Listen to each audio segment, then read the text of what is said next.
Greetings and welcome back to the Now for Later podcast for the week of October 4th, 2020, where this week we discuss music.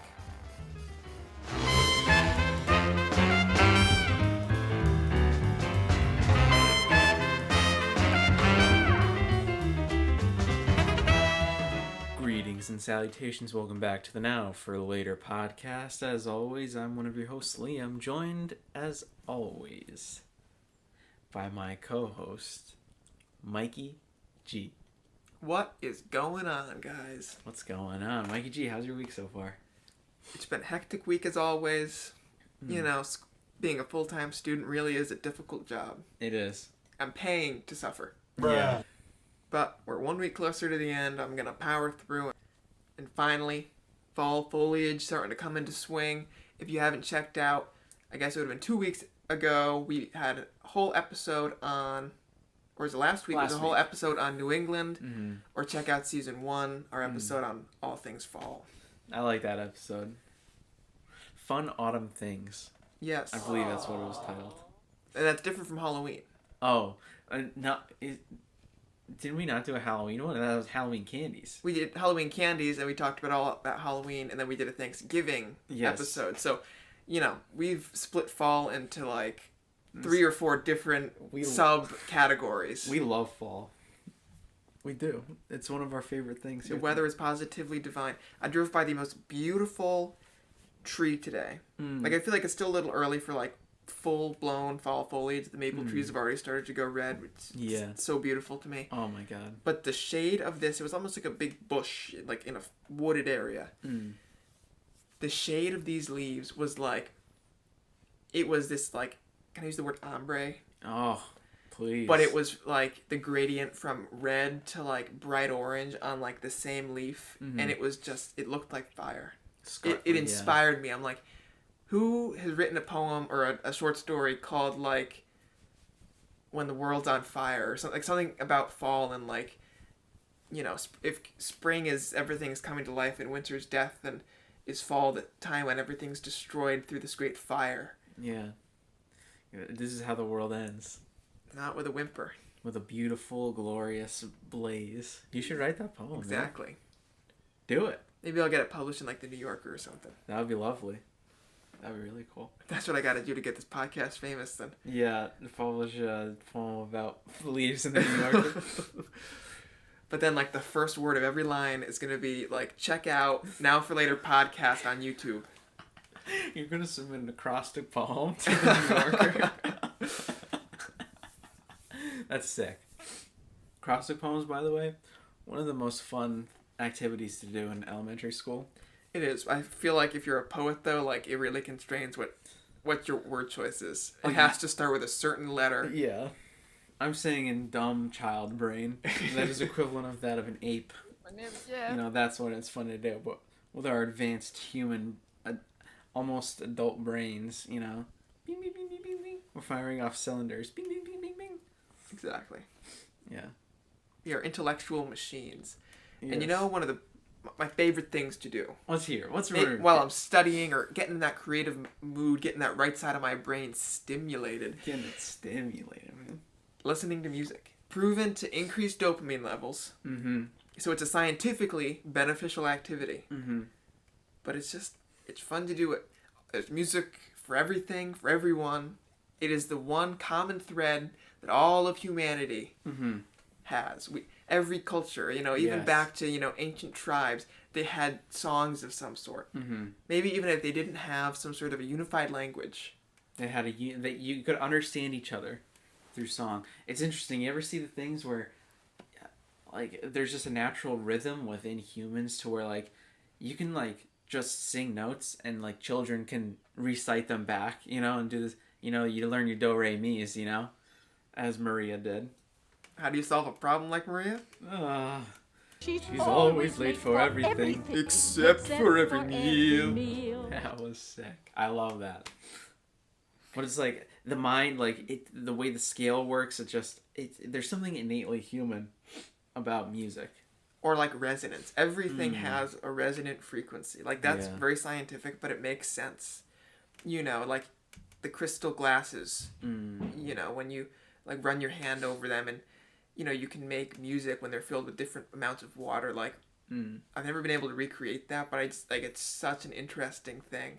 But even, like, nature, not even, like, how, like, a bird sings a little song, but how, how, like, thunder, it's this great big, bellowing bass sound that it rumbles. You can feel it. It's encompassing. It's something which, I feel like classical composers tried to, capture. What's menacing? Thunder's menacing. Yeah. But then, the babbling of a brook, it's the same. It's very consistent. Even if you couldn't say that's musical, if you put, the sound of, the river with, the rustling of leaves, you create something. In music, rap, I think, does this now. Yeah. It's not about, it's a catchy tune. It's about a certain sound. Sometimes it's words, sometimes it's a beat. All music is based on, some sort of a beat, like a rhythmic, repetition. But now, rap is taking it to the new level of the beat is the focal point, not the foundation. Yeah. Dude, like, do you think this it has something to do with, like, a heart beating? That's just, like, ingrained in people with, like, the rhythmic drums or the rhythmic, like you said, the beat that goes along with things. I feel like that is, Or you think about, like, the sinusoidal wave. Yeah. There's a mathematical equation, which isn't all that complicated. High schoolers can learn it, so how hard could it be? Yeah, shout out Miss Jewel. And Dom C. Yeah. The real best math teacher. No, I know Miss Jewel isn't watching, so, I can say that. But, what follows that same pattern? What can you graph that visually looks like that? How does sound look? And, it matches up with so many other things. Even, like, breathing. It's the same, So, like, I guess unless you're, like, running or something or doing something that makes it irregular, but, the inhale and the exhale are, fairly consistent. To the point where you could see a pattern start to form. And since music isn't, uniform, the beat isn't just, someone with one drumstick on one drum just repeatedly going back and forth. It can be a little small frame of, sounds that you repeat one after the other. And I think that the infinite possibilities and variations in rhythm and bass or beat and things like that, you could, whenever someone says I released a new song, you say, well, it's going to be good. I can't have heard it before because it's so different. It's going to be different. Yeah.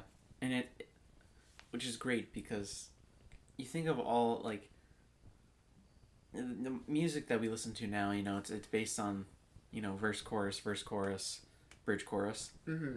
And using that formula, you think you hear one song, you hear all songs. Yeah. But just with that simple layout as your guiding direction, people can make any music. Yeah, man, I gotta tell you, I spend most of my day listening to music. I love decompressing, listening to music. I like getting amped up listening to music. It sets the tone for how you're feeling.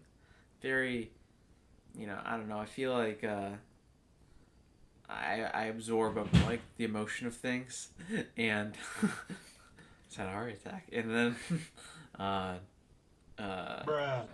have some headphones that I like, some over-the-ear headphones that are very comfortable, very nice sound quality, and that's just an activity that when I need some me time, I'll put them on. Sometimes I'll turn off all the lights and I'll just sit in silence and blackness, and then I'll just listen to some songs that trigger things inside of you, You always hear that word now, triggering. Sometimes a triggering can be a good triggering. Yeah. I feel like music is one of the few things that, it makes you feel such a wide range of emotions. Emotions.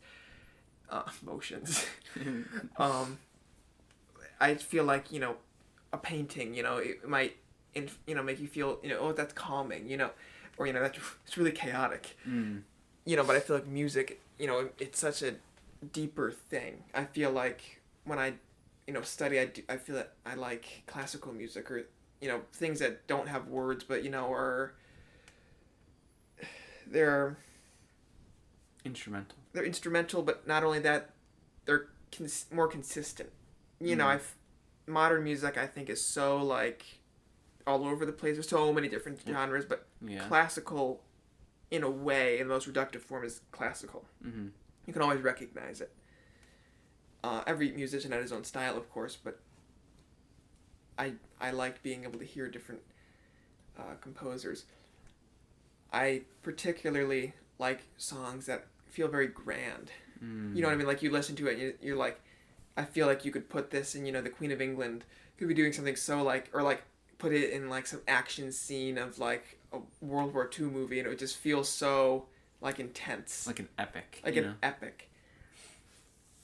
And one of those, or, like, the crescendo, I feel like that's such, like, you don't see that a lot, but I feel like there's something so magical about it. I always think of, you hear it in Michelle Pfeiffer's version of A Midsummer Night's Dream, but it's Felix Mendelssohn's overture to A Midsummer Night's Dream. And it starts with this very, like, kind of makes, it's like a flitting of a flute makes you kind of think of fairies. And then it's just, very big. It's very, and I was, like, visualizing kind of what could happen in classical music, like, what could someone be doing in conjunction with this to make it so much more lively. I think theater really, makes that possible. It takes music and it takes visual art or the very foundations of music, and puts it together and makes something wonderful. I like the overtures for this reason. I feel like they're grand. It's always, let's start off with a bang. Yeah. And usually the end starts with at the end ends with a bang of sorts, some sort of a swell in the music. Even, it doesn't have to be a musical. There are some plays that utilize music just as a catalyst for the actions on stage. Yeah, I think that's really important. Just talking about, like, we're going on to, like, soundtracks and stuff. I find the best soundtracks, even, musicals, you listen to it, you don't have to watch the musical. If you listen to the cast album, you can get a pretty good gist. Yeah. I find the best, like, scores even of movies. If you listen to the score, you might not get the story since it's mostly instrumental pieces, but you can get the emotional story. Yeah. You can feel those emotional beats when you listen to the score with every track, and you can kind of get an idea of what the movie is about even without seeing it, which is crazy for a visual medium. You know? And I find, like, the soundtracks to movies feel like they're a lot more robust than theatrical soundtracks. Part of it might be that, they can record this as many times as they want, or with as many instruments and people in this huge recording studio or this, symphony hall, and they record it. Space is no object. When you have to cram an entire orchestra underneath the stage, you have a space limitation. And also, it may not be the smartest idea to put an instrument in there that, without editing afterwards, would just drown out everything. Yeah. There's a balance you have to be able to do live. Yeah. It would be nice to have 3 or 4 cellos, make it sound more robust, but, space is limited, and frankly, one is on the edge of getting cut, so. Yeah.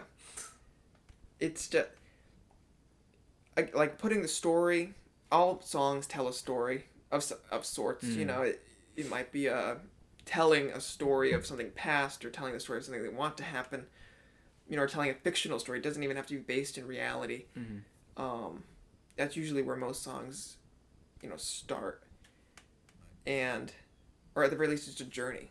From the beginning to the end of the song, you experience a lot, the ups, the downs, and stuff like that.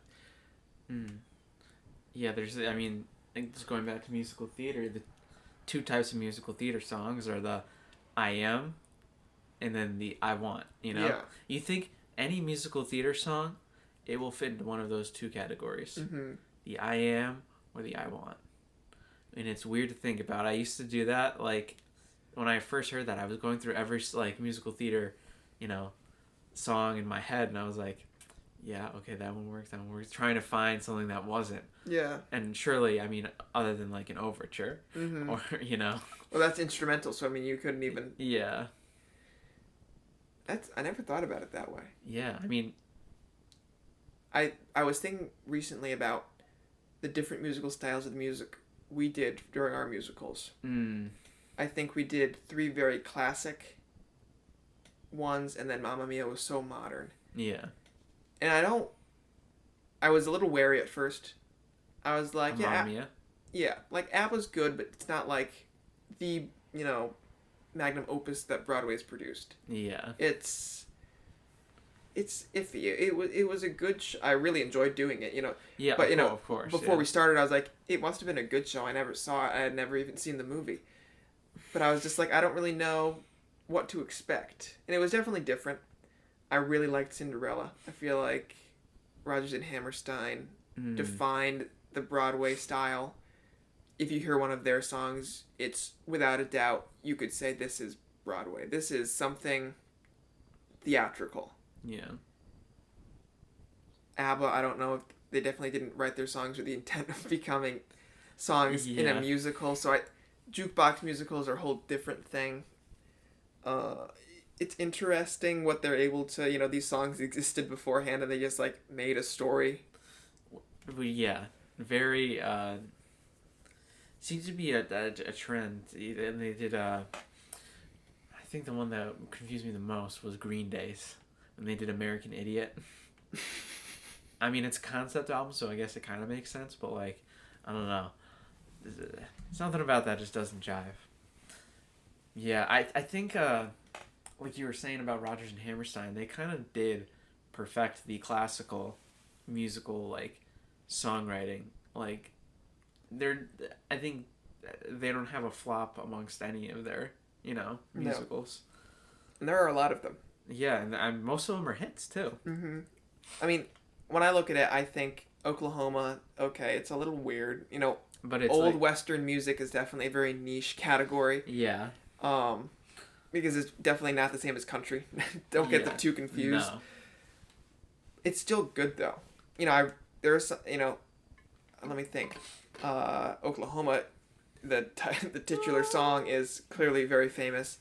Oh, What a Beautiful Morning has been produced by many, big name artists. It's clearly very famous. And I didn't realize this. At Disney World on Main Street, USA, when I hear Kansas City or Surrey with a Fringe on Top, it just, like, I didn't know these were the songs. I thought they just made up these songs. Yeah. But it was like, and this makes so much sense. Yeah. No, those classic musicals, I know we've talked about this before, but, like, those sort of hold a special place compared to ones that are more modernly produced. There's they resonate with me in, like, such a warm way, like Christmas movies or like Disney, like old Disney animation does, where there's like a warmth to them almost. Modern musicals are like, there's some of them are great, but they just don't hold the same like nostalgic like tonality to it. I think a lot of modern musicals are trying to give some sort of a social or political message. They're trying, Rodgers and Hammerstein were trying just to tell a story. They were trying to let's write the best music we can and just tell a fascinating story. And, let people come, spend a night in the theater, spend a night, at the movies, and get lost in the storyline. Yeah, that's, the distinction between, like, a really deep musical or a really deep play with a social, like, message and, all this deeper meaning behind things. There's a place for that, but there's also a place for, like, theater as, like, just entertainment, a night out, an escape from reality, where you can just forget about your woes and listen to some good music and follow a story where Yeah. Most at the end it'll probably be okay. That's a classy evening. Yeah. That to me, that's something where even though theater and, some people would argue like it's kind of dead, since Hollywood's become so big, people, I think, ask why go to the theater then? If I can see a picture that's been produced with a massive budget and has like it truly is transporting you to the world, but there's something so novel about theater, and it's like it's adapting to the times so well. Even though one might argue it's archaic, but one could say that theater is to Hollywood as the letter is to an email. You still need paper mail for, society to thrive. If we can't do everything through an email, that's so impersonal. That's so, if I needed to tell you some really bad news or really good news, I would put it in a written letter. I'm not going to be like, oh, by the way, like, you're on vacation. I'm not going to email you or text you, oh, your cat died. Like, I wouldn't write you a letter either in that scenario, but like... Yeah, I know what you're saying. You don't... There are some things you just cannot do that way. And don't you feel it's so good getting a letter? It's one of the best feelings. I got a letter the other day, like it was real mail. Yeah. And it, like, you just feel so special. I know. It's a really old world thing. Like, that's the one thing that I think we might actually lose. Even in our lifetime? In our lifetime. Because eventually I think it'll just be commonplace to have scanners in the house. And, your own printer. They email things and say print it out if you want to. I think that'd be really sad. But I think it would help, like, I get so much junk mail. Credit card companies trying to get me to, get bad credit. You had a t-shirt?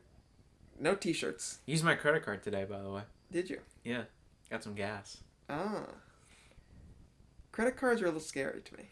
It's scary. I mean, I would rather not have one, but you need credit. You do need credit. My father's been telling me I need credit. And I guess that if eventually I want to... Move out. That's what yeah.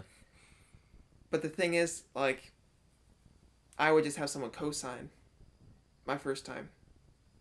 Yeah, but I mean, eventually, like, you're going to want to get a car loan for a new car, or get another place, or apply for a loan for something else, or... Yeah. I just hate the idea of being in debt. Well, I'm not. I mean... You're not in debt, you're not opposed to the idea. I'm not in debt. I am opposed to the idea. I hate it too. I'd rather just live within my means. But debt, I mean, I'm in debt from going to school. And I just have all this money waiting for me when I guess graduate. I'm in debt from going to school too. And my loans are still accruing interest. Even though there's a federal... How are your loans still accruing interest? I don't know why. I checked... What? And it said interest added on October or August, whatever. I'm like, Oh, and also the loan I get is they took out the full, like, however many thousands of dollars for the entire academic year, even though I haven't even paid my bill yet for the spring. So, like, I'm accruing interest and a half for a semester that hasn't even started. Oh, yeah. Oh, that's not epic. It's an unsubsidized federal loan, like, with an interest rate that is ungodly. I'm like, it's so aggravating. Like, and I can't pay it back now, or else I would drain my bank account. Like, I don't know. That's the thing. I want to pay for it, and then I'm like, no, I have other things I need to focus on. I can just wait until I graduate like a normal person. Yeah. Because I don't know I mean, I'm sure you do too, but you're always thinking of ways you're like, I'm just going to get ahead. I don't know why no one's doing this. Yeah. And then you're like, I'll be set. And then you're like, oh. I said to myself, at the end of the summer, I'm going to put $1,000 from whatever I earned towards the loan. Mm-hmm. And at the end of the summer, I said, I don't want to do that. Like, that's $1,000 now I don't have. And I'm, I know that I got a scholarship that you kind of reimbursed me for, and I put that scholarship money, that refund check towards the loan. But I'm like, it's really just, nothing changed because it's money that I didn't think I was getting. Yeah. So, like, the planned amount is zero, relatively, like, it increased and decreased the same amount. This is an episode about music. So I was going to say, how about music? We're going to cut that part out and make it a Patreon exclusive. But you're gonna have to pay like $500 Yeah, I guess. to access it, so we could make a little bit of money. Yeah. Dude, I totally forgot that we had that clip that we did of you, me, and Anna in the car in Highland. That's gonna be epic. Yeah, I'll do. Maybe I'll edit that soon. Okay. What are you listening to? What's some stuff you've been listening to right now? So it's not really autumn in my mind yet. I'm too weak to let go of summer. Yeah. So I'm not gonna be listening to autumn 2019 anytime soon. Well, I'd love to see an autumn 2020. I'm Mikey G. See what I've started. I am stoked. But I love Neck Deep's album that they released over the summer. Oh, dude, push our yeah. All distortions are intentional. Yes. Great. And it's weird because growing up, I was forced to listen to a lot of country music. I hate country music. I never was one for like pop punk or like, I guess I don't really listen to rock, but like alternative rock, is that what one could call it? But like that's now like it's kind of my vibe, you know. And I didn't even really start listening to it until we went to that Blink concert. That was so sick, man. Like looking back, like me when I was in the moment, like I don't know why I was like, oh yeah, I'll go. Yeah. Like I was just like, I have nothing better to do. But now I'm not saying that now. Like I'm glad I went, but yeah, I'm like that was just so weird that I did that. Like I can't believe that me of that time actually would agree to something like that. It was so out of character. He's saying yes. But I said yes, and I don't regret it whatsoever because now Blink-182 is in a bunch of my albums we definitely talked about, or my playlist. We definitely talked about that in the last one. Oh, for sure. And I definitely mentioned AJR last time. I love their new song, Bang. Mm-hmm. It's been on the radio a ton.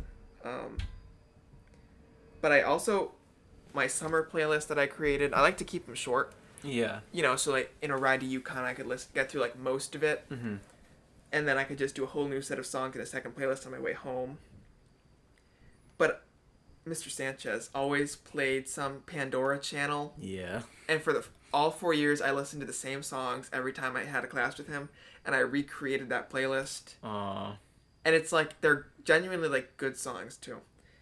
Including, so Black Hole Sun, but that's in some of your playlists. Yeah. Unwell by Matchbox 20. Mm-hmm. Come Together by Aerosmith. Free Fallin' and I Won't Back Down by Tom Petty. Mm-hmm. Smells Like Teen Spirit by Nirvana.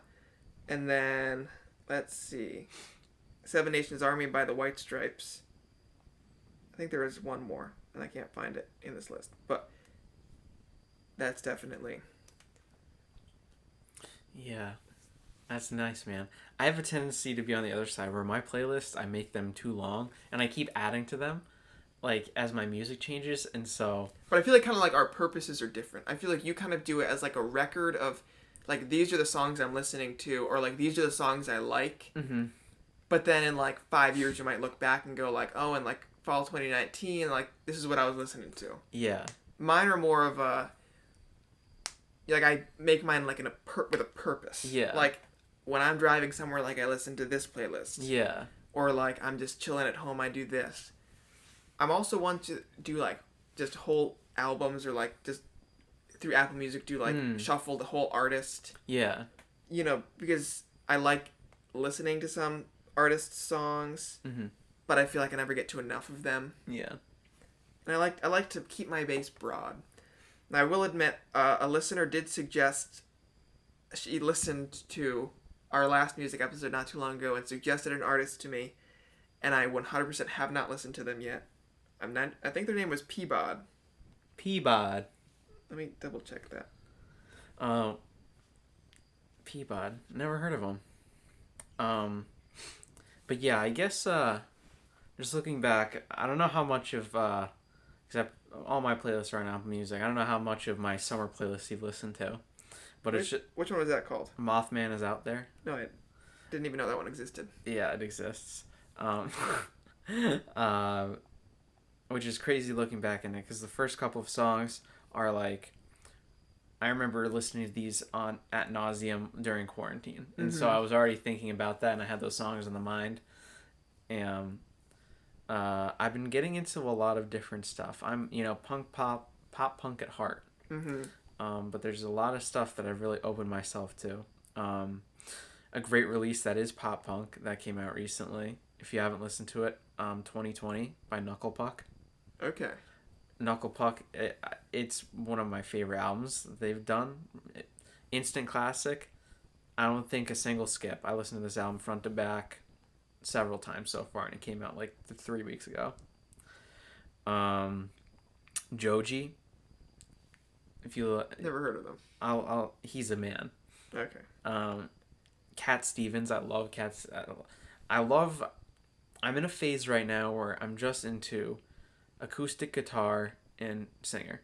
Mm-hmm. I really like that. I think there's something so nice and simple. So people like Cat Stevens, I love. John Denver, always has my heart.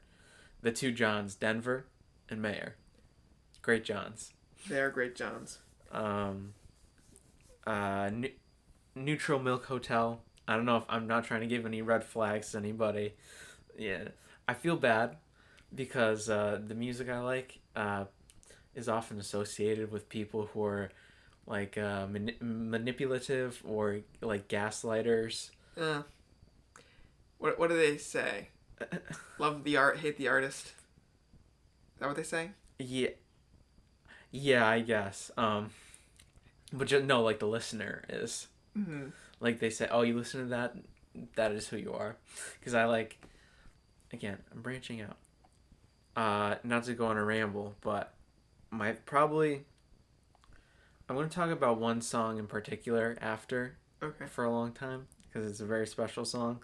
But probably my other favorite song right now is by a band called Tops.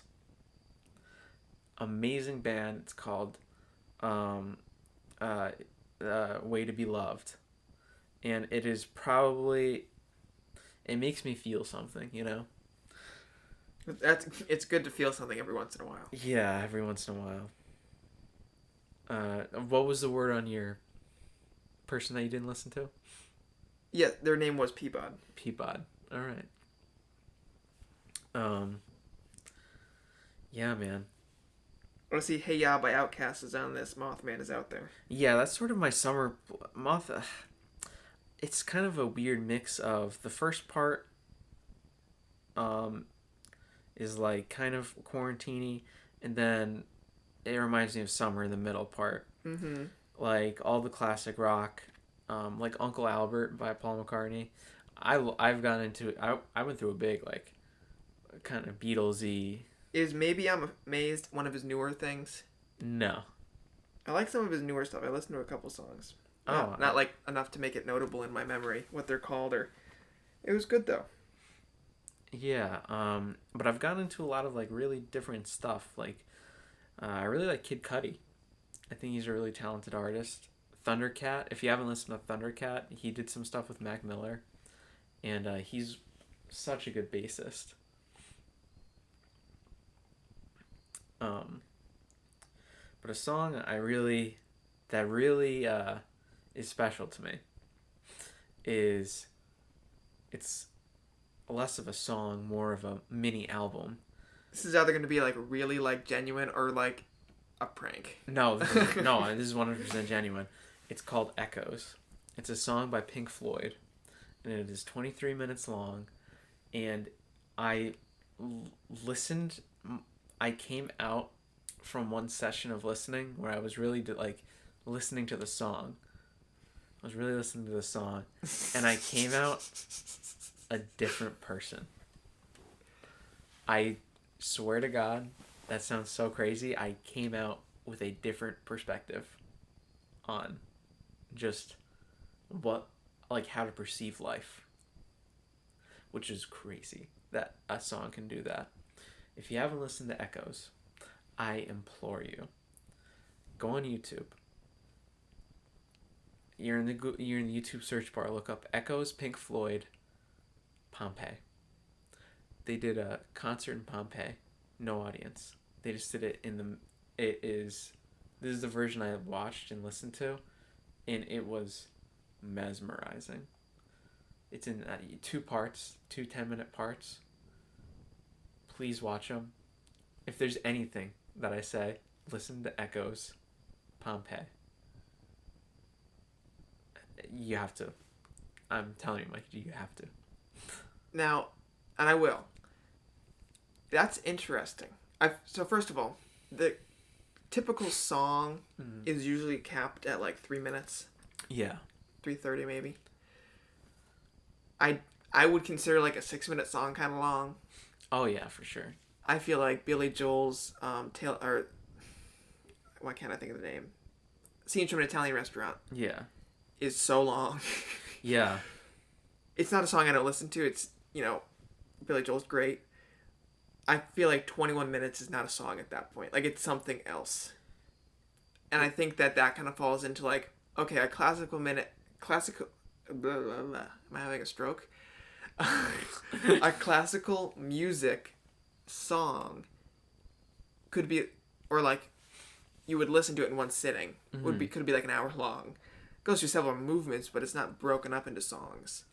And I think that's interesting that, like, a modern day artist, it's not classical music, of course, but the concept of a song doesn't need to be this small little short token, that you can listen to, you could listen to 10 of them on your ride into work. An experience has that beginning, that middle, and that end. Something that literature can give you because it's such a long form of art. And I think it's fascinating that musicians... It's odd that more musicians haven't experimented with long form. Then again, I guess that we've come into such a world where our attention span for a song is only so long before it turns into a skip. You're halfway through it and you're like, it's not over yet. What's next? I think that's really astute, and I never thought of it, but it is exactly like that. It is a modern rock classical piece. It has movements. There are false endings, and there are different like movements of certain instruments taking. That's what it is, and it is an experience.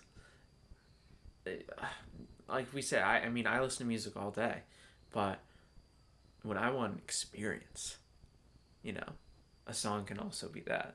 Yeah. A song can fill the time, but a song can also be the destination. Man. Music is one of those things where I spend a lot of my day in, like, just pure silence. I think I do my deepest thinking in silence because there's nothing to, like, distract me. I will say if I'm in a particularly, like, anxious or on edge, music can make me feel like the closest word I could use is, like, claustrophobic, like, really closed in, because I think it just adds, like, and it makes my mind just spiral, on top of everything that I'm already thinking about. Like, music might be the last thing that I need, but I think that silence is a part of music just as empty space is a part of art. Positive and negative space, noise and no noise. I think silence can be just as powerful, and I think it's nice when you can go from pure silence to music, anything, whatever fits your mood at that point. And it's honestly such an interesting thing. It's your perception of sound shapes your world. It's magical to me how someone could be hard of hearing or deaf and still experience what we would call music. They may not consider it such a thing, but you can feel it. Sound waves can be these behemoths which can just rock you to the core. That could be a positive thing. It's such an interesting thing. I feel like if I'm standing in front of a large thing, statue or something, it makes you feel so small.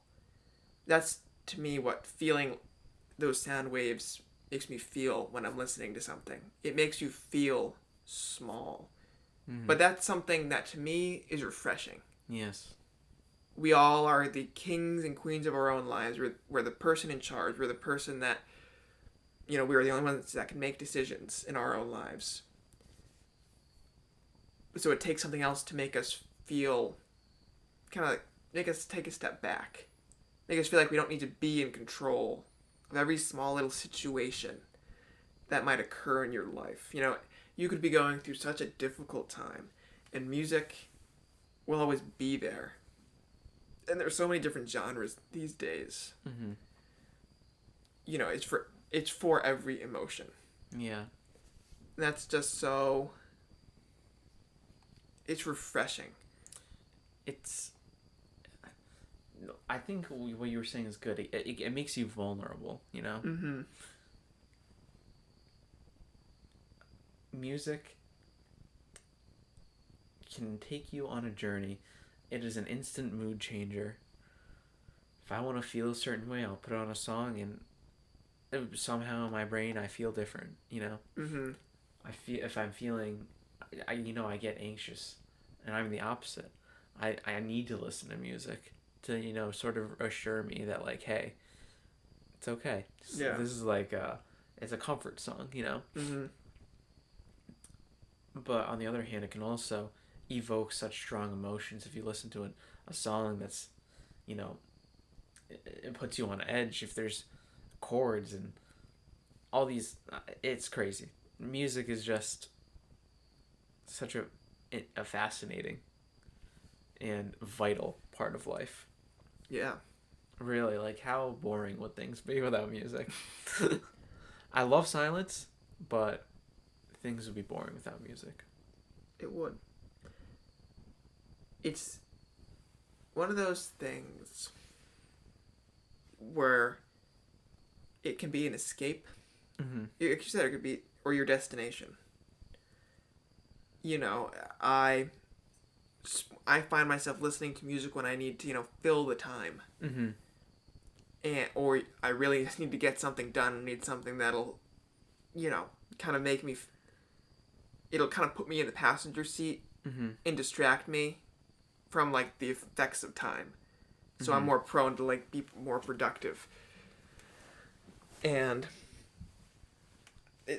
music might be the only artistic form that's capable of such a thing. Yeah. Its transportative nature. It does have a transportative nature to it, I reckon. What are... I just... When I text you top 5 songs, I think it would be fun to give the listeners maybe a little mini playlist. 5 songs from you, 5 songs from me, just to listen to right now. It's not our favorites. It's what we're listening to and what you should listen to. I like that. Yeah. So if we go one by one, I think that's good. I have a couple so far. I know I put you on the spot there. Okay. But I'll go first. And my first song that you should listen to is Echoes by Pink Floyd. Listen to it. It is an experience. And it makes you feel crazy. Mm-hmm. Like, in a good way. It makes you see life in a really... Or at least it did me. Maybe it'll make you feel a different way. It's just, you have to listen to it. Yeah. I would say my first song is Bang by AJR. It's new. I think it's really upbeat, really positive. It's definitely... I don't really know what their style is. It's definitely, like, a modern... It's kind of like if electric and, like, just, like, I would call it normal music, like early 2000s music, had a child. It's... I don't know, I think it's just so fresh. It's so... Like, I can listen to it so many times. Mm-hmm. It's got a good beat. It's got... I don't know, it just brings me positive vibes. Yeah. That's awesome. My next one would be I Love How You Love Me by Jeff Mangum. Jeff Mangum was the lead singer of Neutral Milk Hotel, and this was just a live... It's a really crazy release. It's just a live recording of him doing a show, like a small set at a coffee shop. Mm-hmm. And it's just a small acoustic set, and this is a cover of a song, like an old 50s doo-wop, and it's very kind of, if you like the Neutral Milk Hotel sound, it's a lot like that. Yeah. Very folky kind of guitar, twangy. Mm-hmm. I would say my number 2 might be Take Me As You Please by The Story So Far. I think you put that on one of your playlists. I was like, I really like this. And I put it on one of mine, and it's one that if I were to rearrange the order something plays in, I will always move that one closer to the top so I know I can get it in. Mm-hmm. You know, if I'm like driving somewhere, I know I'm only in the car for like 15 minutes. Mm-hmm. You know, I like to customize what I'm going to listen to. Yeah. I love the story so far. And that's Take Me As You Please that is a moment in time for me. That's crazy. I actually just bought that album on vinyl.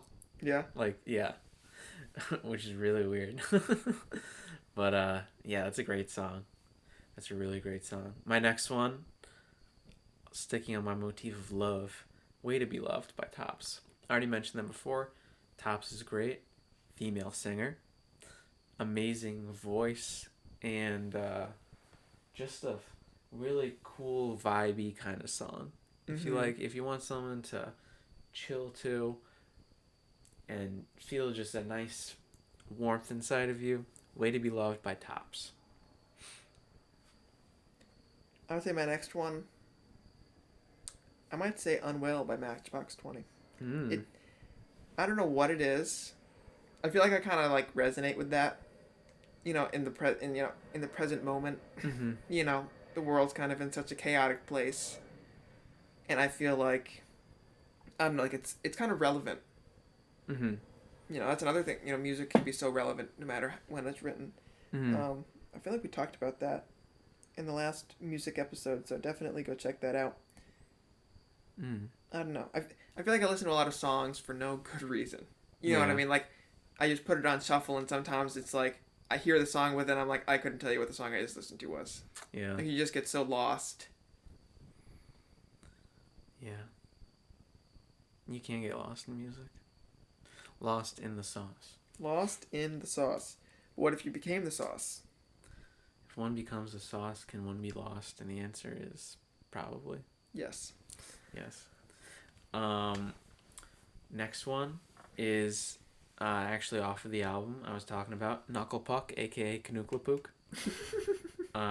And the song is title track 2020. Like 2020 Vision. Came out in 2020 also. Oh, I thought it was one about the year 2020. No. So that would have been... And, well, I mean, it kind of is. 2020 Kanuklapook. That's... Is that how they pronounce it? Kanuklapook? No, if you're Knuckle Puck. You can call it Kanuklapook, though. I didn't know if, like, it was one of those things where it was a common spelling, and then they pronounced it really weird. Kanuklapook.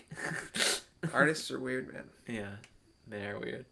But that's good if you want, like, something about, you know, there's a playlist I like on Apple Music called Rise and Grind, and it's all just pop punk, and it's like those drums, like the fast pop punk, not like emo pop punk, but fast, which I prefer. Yeah. And it's very punchy, like a lot of, it gets it amped up, you know? Yeah. I think my next one is Bud Like You by AJR. Mm-hmm. That one's, it's a little more, I wouldn't call it a little more acoustic. I don't know what it is. Again, this is one of those times where I was just like listening to whatever, like all the artists' albums on shuffle. Mm-hmm. And I was like, I really like that one. But I think it's, again, just good positive vibes. I don't think I've listed any songs that are like really depressing, which is good. Might be a new record for me. Yeah. That's good. I mean, depressing music is... people make fun of me, and they won't let me play my music because they often say it's very depressing. And, Liam, we don't want to listen to music to be sad. Liam, your music is too depressing. Which, I can definitely hear Kelly saying that. Yeah, it's Kelly and Anna. But yeah, I mean, my music taste has really branched out, you know, as of lately. And I guess my last song, this is tough. I haven't really thought of my last song yet. I'm kind of between a couple of things, so I'll go with, just to represent our state, I've been listening to another punk rock band called Sorority Noise. And they're fairly recent. This album is one of their first, and it came out in 2014. So it's sort of that new wave of pop punk. Mm-hmm. Sorority Noise, Connecticut natives. Hey. Hartford CT. And the song is called Blonde Hair, Black Lungs. And it's very good. But that is a depressing one. Is it? Yeah. So I gotta listen to it. Yeah. We'll have a nice little listening session after the podcast is done. And this last one, I like the song Best Friend by Rex Orange. Is it County or Country? County. I don't know why. I heard it off TikTok. Mm-hmm. It's just, I don't know. It's got good vibes. Yeah. Again, I don't really know. It screams 2020 to me. TikTok was the thing of 2020. Yeah. This is one of the songs. That and like the China boat song, or the in a little boat to find you. Yeah. They said you had to get your laundry clean. I heard that one again today. I heard that a couple days ago. I was like, I don't feel like I'm listening to a dead song here. What does that mean? But yeah. Dude, and here's a crazy thing about songs. It is, to me, that song is 2018. Brings me back summer 2018. Mm-hmm. And that song reminds me of one of my good friends, a curly friend of mine, Anna. That song, anytime that song comes on, it makes me think of her. Which is funny because she associates it with me. And it's just because we listen to it and, you know what I'm saying? Like, I associated with her and she associated with me. And it's like, why are we doing that? And it's like, oh, because you listened to it. Oh, I was listening to it because you listened to it, you know? Mm-hmm. Oh, it's like we're back on campus in Wyndham and our neighbors are like moaning and groaning. I heard some really weird things through that wall. Some things I wish. Only instead of moaning and groaning, we're just listening to some music really loud. They're enjoying music. Those kids. I thought that was my sister. I was like, I don't think she listens to it. No, those are some ruffian boys. I'll make a cut in there somewhere. Yeah. But yeah, just another crazy way. It's like, you see it as 2020. To me, that song is 2018. Summer 2018. Which one? Best Friend. See, I hadn't heard it since.